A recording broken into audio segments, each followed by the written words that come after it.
Welcome, everyone, and thank you for joining us for Vogue Business's second webinar.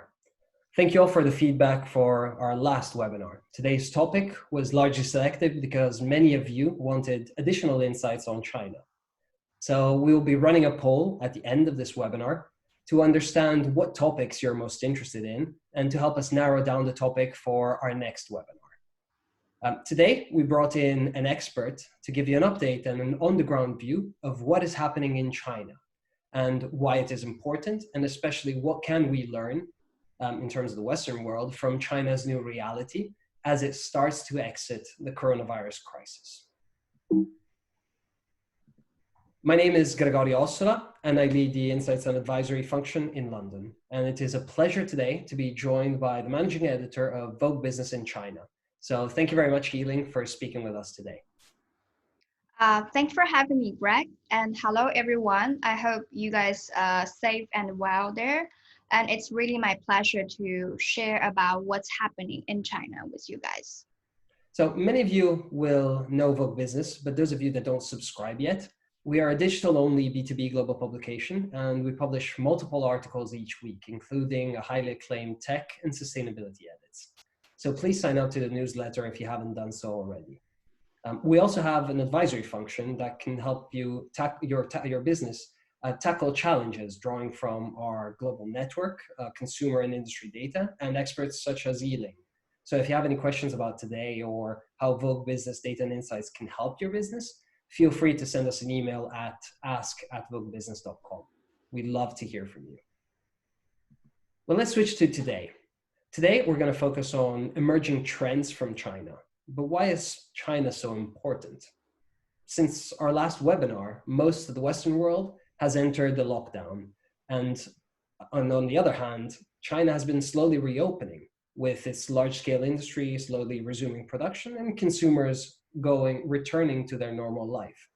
So what is happening in China can essentially give us a sense of what to expect post-crisis and give the Western world invaluable experience to learn from. So the first topic we're going to cover today is around new consumer habits or behaviors that have emerged as a result of the crisis and which ones we believe are going to establish themselves going forward.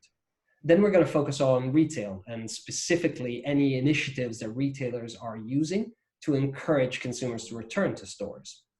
And finally, we're going to look at both of these points from the point of view of a luxury brand and essentially go through how you can embrace these trends as part of your strategy going forward.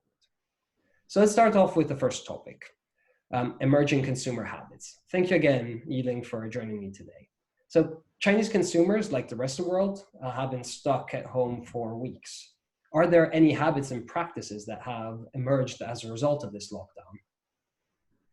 Yes, sure, Greg. So overall, I would say the COVID-19 crisis has really pushed Chinese consumers to embrace digitalization on all aspects. You know, a recent local survey that I found showed that when we were at home, most of people spend around 6 hours per day on mobile, and almost all of us watch the videos, and 90% of us indicated they watched the live streaming sessions when they were at home. So the whole level digitalization of life has definitely increased people's adoption of certain digital tools on different aspects. In order to be able to work from home remotely, platforms such as Zoom and Alibaba's TikTok were downloaded and used a lot. And since 80% of people here kept working out while they were quarantined, so fitness app like Keep became quite popular as well. And then, in terms of consumption of information and news, Toutiao, which is China's biggest information aggregation platform, saw a boost of traffic, among others. And lastly, because nearly 70% of Chinese people here played mobile games to kill time at home, so gaming apps such as Tencent's Honors of King was clearly a winner here. And that is very interesting because we're starting to see similar trends of growth here in Europe and in the Western world as well. So, for example, the productivity tools and the fitness apps. But one thing you mentioned, which is particularly interesting, I think, is the growth of live stream with a 90% adoption. And it seems like the crisis has somewhat amplified its importance, and consumers are embracing this rise. Could you tell us more about how Chinese consumers are using live stream? Yes, for sure. Live streaming itself is not a completely new phenomenon in China. It came into play, I think, around 4 or 5 years ago, and it has been very popular, mostly popular with people residing in the lower tier cities in the past. But the coronavirus outbreak this year really made live streaming a national activity now. And that means people who used to maybe staring away from live streaming have started to embrace it as a way, to do shopping as well as socializing online with friends, families, and even strangers. And another very interesting trend to me I saw lately is that more and more influential business figures in China are willing to get on live streaming sessions. A good example, in the luxury industry, is that Fosun's founder and CEO Guo Guangchang recently joined a session.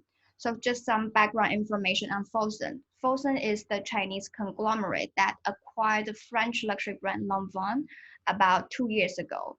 So in that live streaming session, Guo Guangchang actually managed to sell out a Lanvin handbag in just 5 minutes.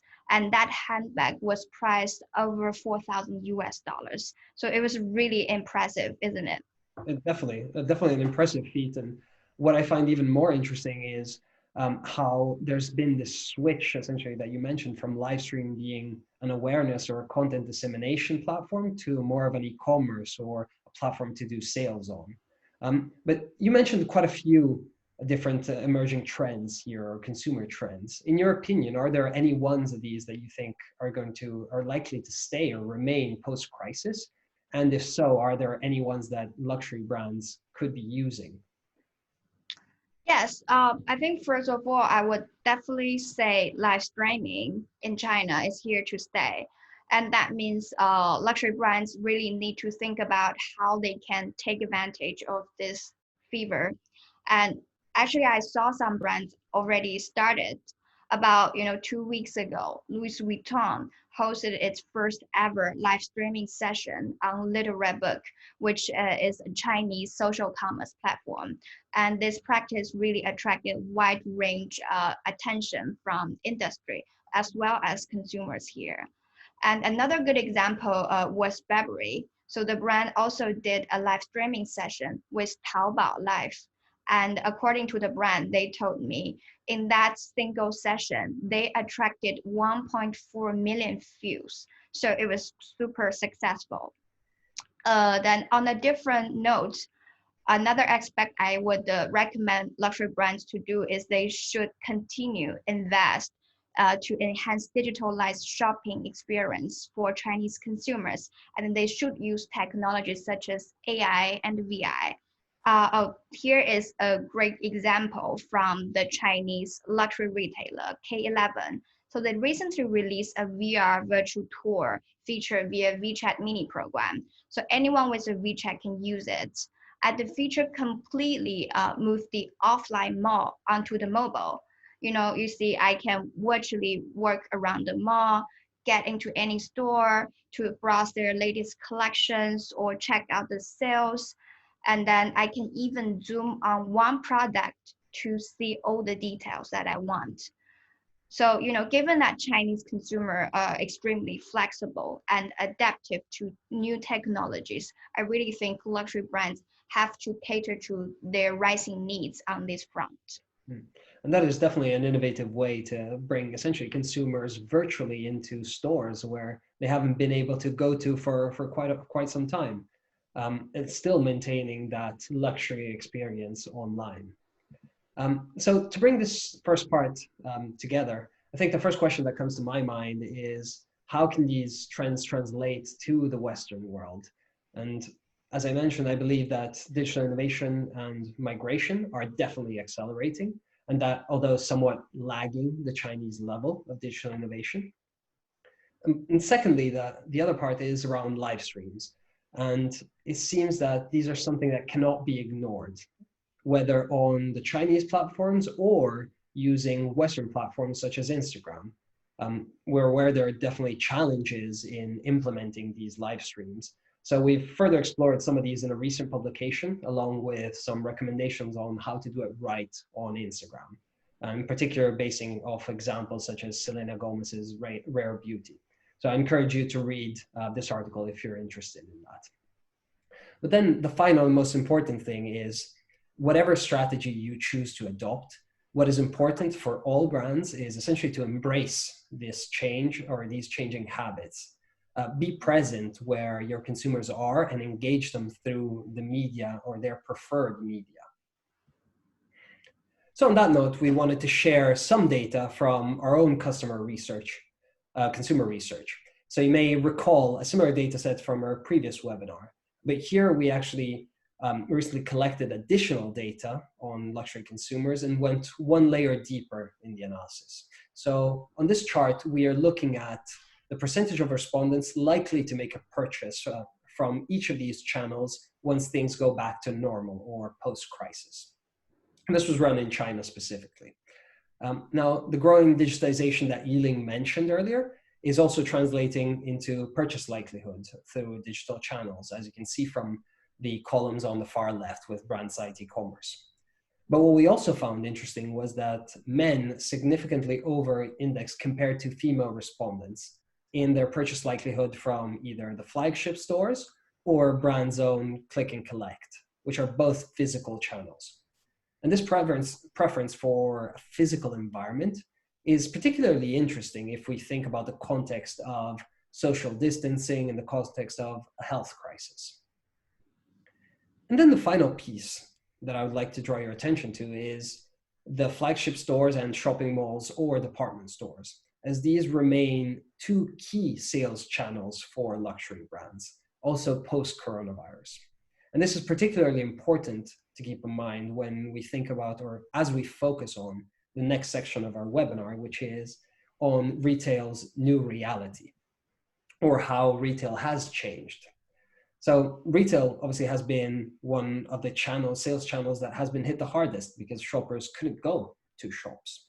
So Yiling, could you give us a sense of what China's reopening looks like and whether consumers are returning to stores? Yes, so actually since March, the country is slowing going back to normal. And even yesterday, Wuhan, the original city with the virus outbreak here, ended a lockdown mode. So everything is heading to the positive side. And it's the same progress on the retail level. In Shanghai, for example, I would say 9 out of 10 stores here have already reopened and people restarted to visit stores, but they are still with great caution. So that means the rebound is not as quick as many people have expected. It still takes time for people to really have the confidence and feel safe and go back to the level before the crisis. So to help consumers gain that confidence, is there anything in particular that retailers are doing to get consumers back to stores? Yes, there are actually plenty of measures. For example, every retailer and mall here is still taking strict health check. That means when you enter their doors, usually a security person will take your temperature. And some of them even will ask for your name and the mobile number just for the record. And most places also offer free hand sanitizers at the entrance for consumers to use. And certain places might even, require customers to show their health code, which is a barcode usually displayed on WeChat or Alipay to indicate that this person hasn't left the city over the past 14 days. So in this way, they can make sure these people are not potential patients. So I'm guessing the same measures are being applied by luxury brand stores, or are there other additional ones that you've seen being used? Yes, so all the measures that I mentioned earlier were adopted by luxury brands equally.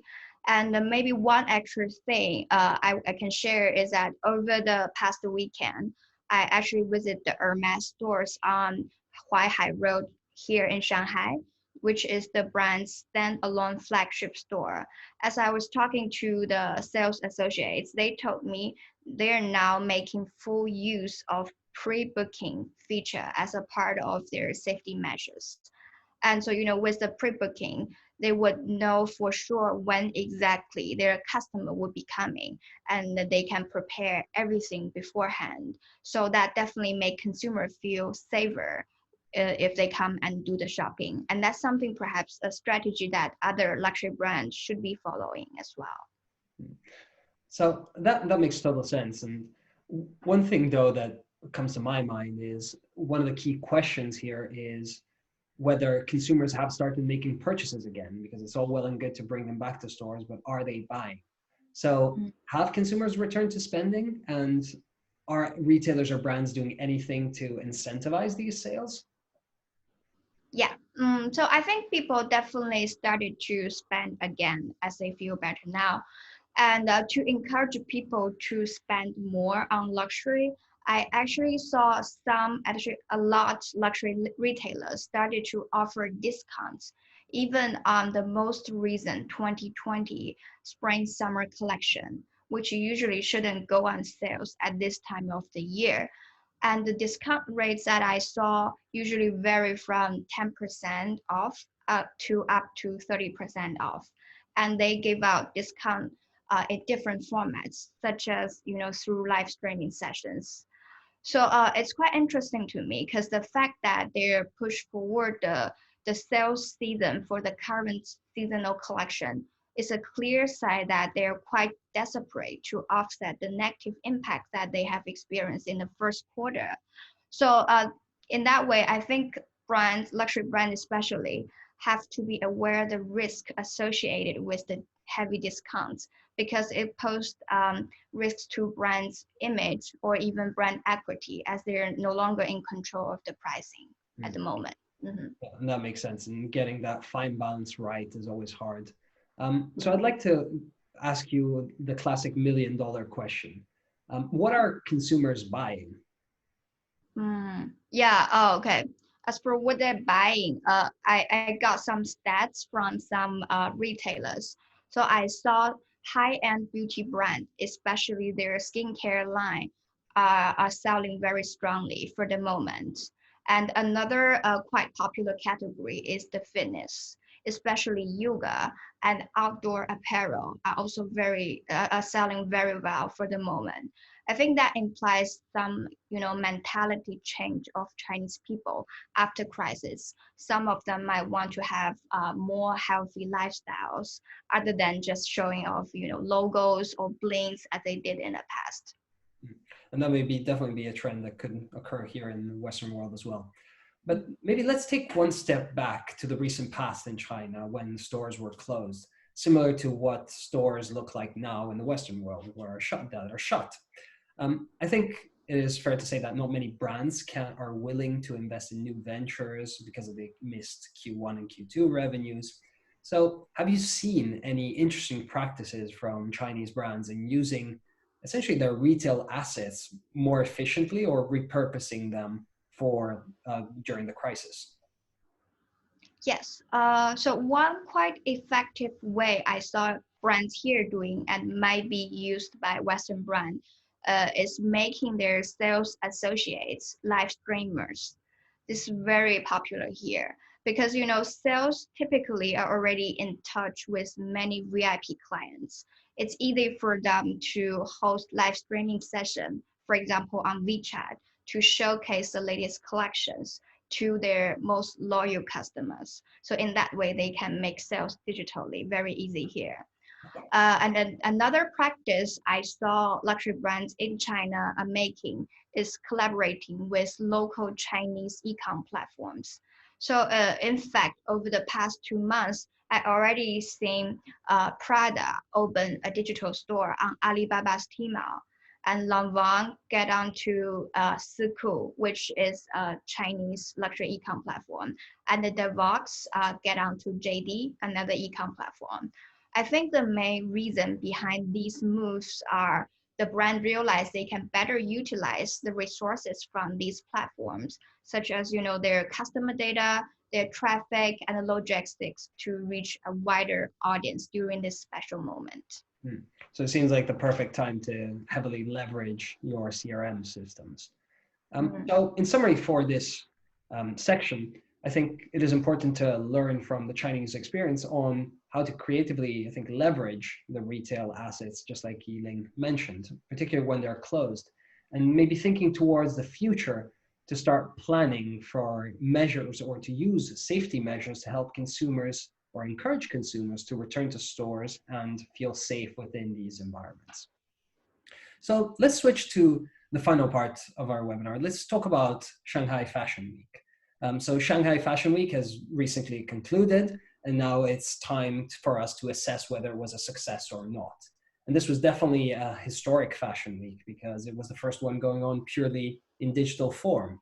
So Yiling, could you share with us some of the highlights and what were some of the benefits of having it only online? Sure. So I think it's definitely a groundbreaking move for a regional fashion week to have everything completely online in such a short period of time. And the Shanghai Fashion Week actually teamed up with Alibaba's Tmall to broadcast its entire roster of runway shows on the Taobao Live platform.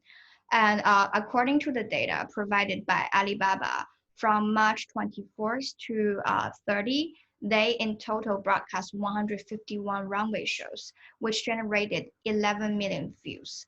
And the sales conversion rate, according to Alibaba, was around 26%.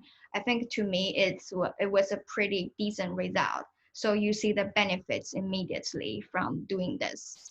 And another interesting that I want to share is that even though Alibaba was the official partner to Shanghai Fashion Week, I saw many brands actually not only collaborate with Alibaba, but with other e-com platforms in China and even receive better results. For example, the Chinese independent fashion label Angel Chen broadcast on both Tmall and Siku during Fashion Week. And the Tmall session only received average 10,000 views, but the later one with Siku received 40,000 views. So I think the takeaway here for brands is that they probably should get on the major Chinese platform, as many as they can, in order to reach as much audience as possible, if their budget allows it. So it definitely seems that it was a success, and definitely those conversion figures are very promising. So do you think, given this, that this format could be retained going forward then when things go back to normal? Yes, I think so. So actually, I just heard back from Shenzhen Fashion Week, which is another regional fashion week here. They're gonna do a similar online fashion show in collaboration with Douyin in late April. So you see the industry is already replicating this model. But I think brands should be reminded that they need to keep developing both the digital and offline capability for fashion weeks. That's the right way to truly serve the interests of shoppers and buyers. And I doubt that digital will completely replace the importance of offline in the near future. Thank you so much, Yiling, for the insights. So to summarize everything that we discussed today, here are three main things or three main takeaways that you should take away from this discussion. I think the first one is around the digital consumer, and particularly in this time of crisis, has changed the way consumers engage with platforms. So think about your online platforms not just as a place to disseminate content or purely to raise awareness, but also as potential sales channels. The second point is around rethinking retail, and particularly when they're closed, think about how creatively of how to repurpose your retail assets or staff, essentially maybe making them become micro-influencers or brand ambassadors. And when they reopen, start thinking ahead of how can you encourage consumers to return to the stores and to start purchasing again. And here we have a clear example of pre-bookings. And then finally, it's around virtual business. So businesses can no longer operate only offline and must have an online component. And here we have Shanghai Fashion Week being a key example. So include or think about including live streams and virtual showrooms in your strategy, because they can be not just content dissemination platforms, but also sales conversions for both consumers and for B2B purposes. So this concludes our discussion for today. Thank you again, Yiling, for joining me. Yeah, thanks again for having me, and I hope my sharing is helpful. And if you guys happen to use WeChat, I would highly encourage you to use the barcode here to follow our coverage in both English and Mandarin. So we hope you've enjoyed the insights today. I'm now going to launch the poll that I mentioned at the start on what topics you would like us to cover in our next webinar. And as you fill in the poll, I would like to remind you that we have shared only part of our data and insights offering. So we can conduct similar research to explore specific questions you may have for your own brand categories, or target consumer audiences. So if you have any specific questions around our advisory, I encourage you to get in touch with us at ask@voguebusiness.com. So thank you very much again for joining us today. Please keep an eye out for future webinars and subscribe to our newsletter for our latest comments and latest insights. Stay safe and have a great day.